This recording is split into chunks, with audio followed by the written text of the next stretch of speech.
Hey everybody, how's it going? This is Colin here to give my 2014 70.3 Ironman World Championships race report. Definitely had a interesting weekend here. Calvin stayed home with his nana this weekend. We are enjoying taking our weekends and just going, Kristen and I.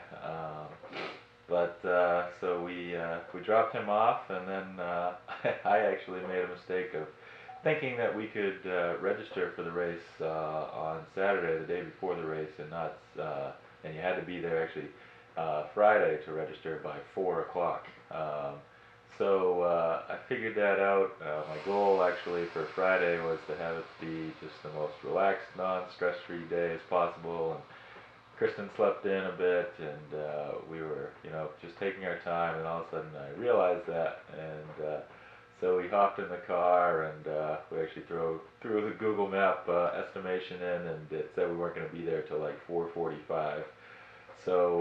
I should say picked up the pace a little bit on the first couple hours in the ride, and we made it through customs fine and got through Montreal without any problems. So it ended up being we ended up getting there about 3:30, so it worked out fine and got registered.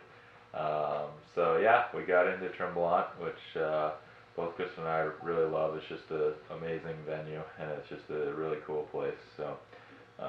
We stayed right in the village, and we got there and just started relaxing. And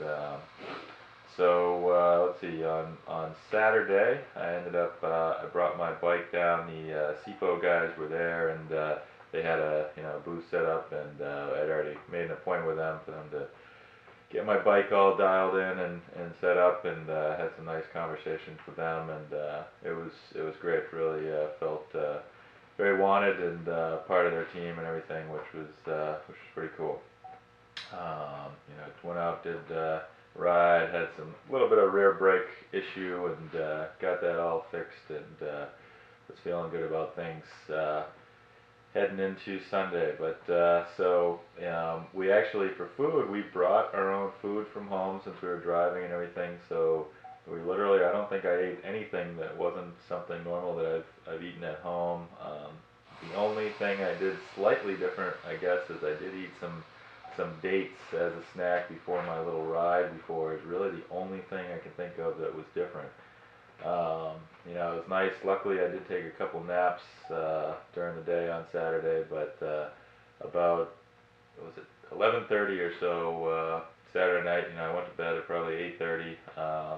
I just woke up and my hands were already in my stomach, and I just had a tremendous gas, and I don't know what the heck it was, but I was up pretty much all night, just really with my stomach just bothering me, and I felt like there was something in there, and I was burping and things, and I just couldn't get it out, and yeah, I mean about 3:30 a.m. I really just didn't know how I was going to race that day, and was starting to get pretty worried.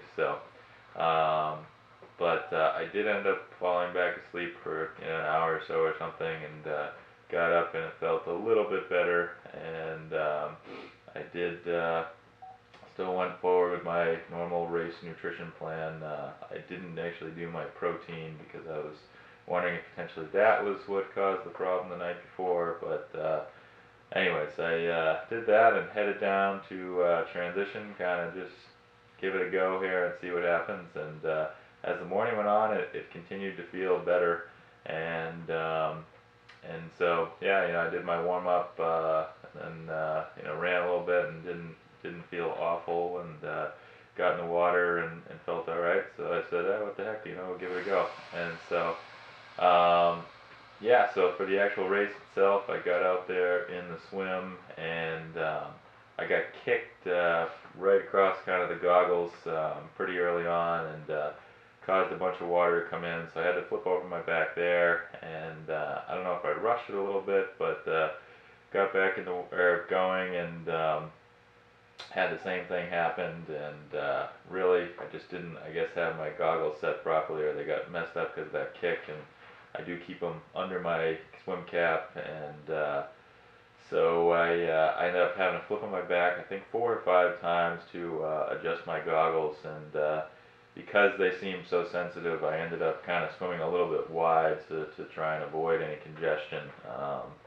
But overall, what I had 29:35 for a swim, so right where I wanted to be. I think if I eliminated those goggle issues, that probably would have been a lot closer to 29, which would have been awesome. But given the goggle situation, very happy with the swim, and just felt pretty controlled the whole time. Went out a little bit with a good strong effort, but then settled in relatively quickly after I got the goggles somewhat situated. But headed out of the water feeling strong, and it is a long transition run, and even actually seemed like they made it even longer this time. We had to go in kind of the middle of the tent and then come back down, and so other actually the first time basically you had the same, they did the bags just like a full Ironman for a half Ironman, instead of having your transition set up at your bike and things. So that slowed things down as well. You had your helmet in your bag and things, and I actually had a little bit of trouble getting my bag out or getting one of my socks bounced down, and so transition was 4:19, which wanted to be around 4, but not bad. But it's just that's the reason that looks like it was so long, is because it's actually a long transition itself. But got out on the bike and got into a groove pretty quickly. I really wanted to try and push myself on the bike, um, and I wanted to go, especially at the beginning there, see if I could move up a few people, and see if there was some people I could find to work with. And yeah, I had a couple people that passed me. Actually, a new friend, Chris, the Canadian fellow that I had raced with in Mount Tremblant last year. He passed me, and he joked. He said, "Oh my goodness, I can tell everybody I passed Colin Cook," and I ended up passing him. We went back and forth a couple times, and but it was a little bit flattering, I must say. It was pretty funny, but yeah, we're just out there really focusing on strong power and getting into a groove. The winds didn't seem too bad as we got out there, and all the way out and then under the highway, all relatively uneventful. And as soon as I got to the turnaround, and we did have mainly a headwind on the way out there, so we knew that the way back was going to be a bit faster, but did see a couple just giant packs behind me, which I even commented a couple people as I was passing by. It was pretty substantial and a little bit disappointing to see. But what are you gonna do? But yeah, just continue to focus on cadence and power, and I did end up. So my average power for the ride was 280 even, with normalized at 294. There's definitely some sections there where you have some decently long descents, so I wasn't spinning during those, but felt good about my power. My cadence, average cadence was 89. So with considering the downhills there, very happy with that.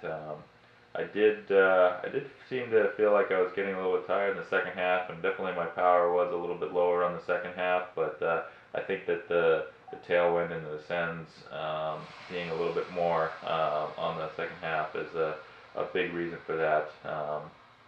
But yeah, and I did pee 3 or 4 times on the bike, so staying well hydrated, nutrition, all seemed pretty good. Yeah, actually I didn't even mention that like during the swim.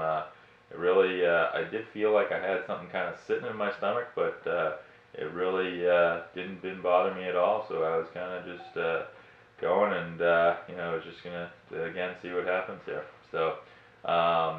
Got off the bike, so, and actually ranking wise, so I was 71st in my age group and 413th overall.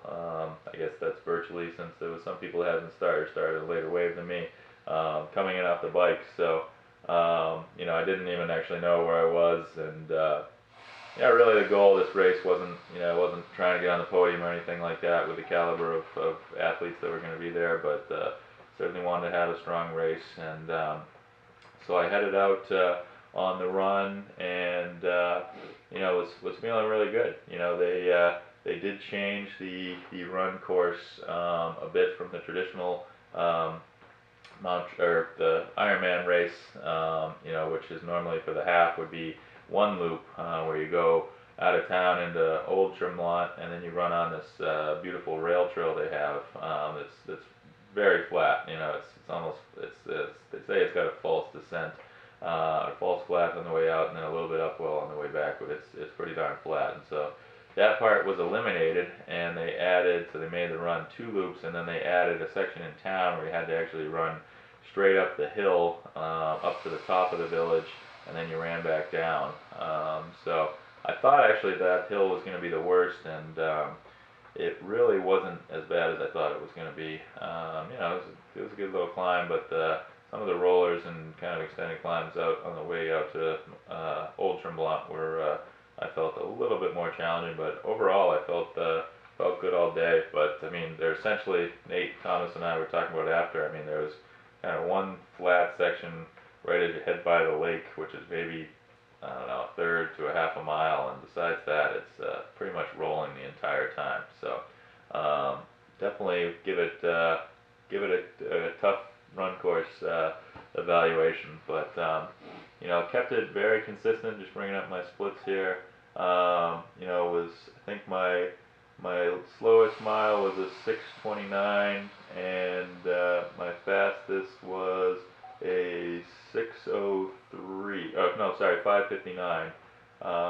So very consistent, and just really focused on my cadence and my turnover, and just swinging those arms, and just keeping on moving. So allowed my heart rate to get up a few times during some of those tougher climbs. But besides that, I still focused on going fast on the downhills, but allowing my heart rate to come back down, and didn't really open things up until really, I'd say mile, second loop, but a little bit into the second loop, started to push a little bit more, but definitely knew I was passing people. I think there was one person that passed me on the run, or excuse me, Jesse Thomas and one other professional passed me on their second loops, which not significantly faster than me though, so that was kind of nice. But then there was, I think, one age grouper that passed me on the run.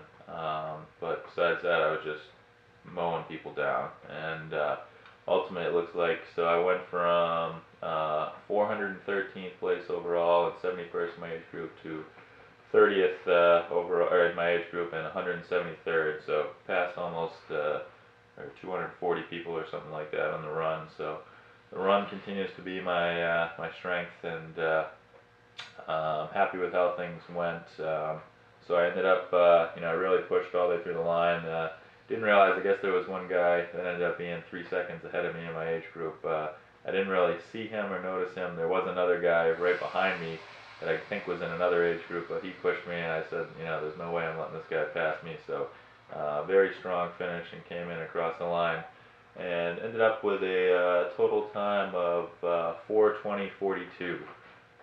Which is just over a minute faster, or excuse me, slower than I did at Timberman a few weeks ago. But given the length of the transitions, I actually think that was, I had a better day. My run split was a couple minutes faster, and my bike was almost identical, and my swim was almost identical. So it ultimately came down to transitions. So very happy with how the day went, and given how the night before it went, I just didn't know what the heck was going to happen, and was really happy just to even race. So it was a great day. The conditions overall were beautiful. Very cool temperatures. So that certainly helped me out as a bigger guy, and helped me keep that heart rate down. But yeah, it was a fantastic trip. had a really good time. You know, we stayed over Sunday night as well, and drove home on Monday, and it was a lot of fun. And glad to have done the half Ironman World Championships. And so I was 30th in my age group. Ended up being the fourth American in my age group, so very pleased with that. Um, my buddy Ryan Kelly, who's racing age group this year, has raced professional the last few years. He did beat me, and he was the second American, which would have loved to have beat him, but he got me by I think about 2 minutes.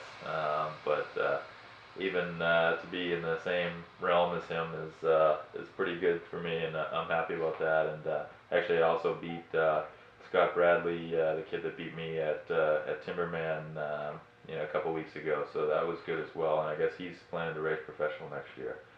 So yeah, that wraps up the half Ironman season, and now it's all about Kona. I am going to do Reach the Beach Relay this coming weekend, just for fun, and yeah, I'll pick up the pace a little bit and put in some good miles, some run miles, and it's a great experience, a lot of fun, and yeah, but it's Kona focus time, so still got some big riding and some running and certainly swimming. Really want to try and have a better swim this year, and drop down a couple more minutes, but we'll see. But very excited to get over the island and really get ready for the race I've been preparing for ultimately since St. Croix when I got my Kona slot. So yeah, thank you very much again to my sponsors, but SIPO in particular really took great care of me this weekend. Um, let's see here, Dine, Hampshire Hills, Jack and the Velo Resource, excuse me, Smart, the Wind Tunnel, Armand was very good. Went to see him recently, and Tri Sports, Blue 70. Thank you guys very much. Appreciate all your support, and thanks for everybody for watching. And have more posting soon here. Thanks a lot. Take care.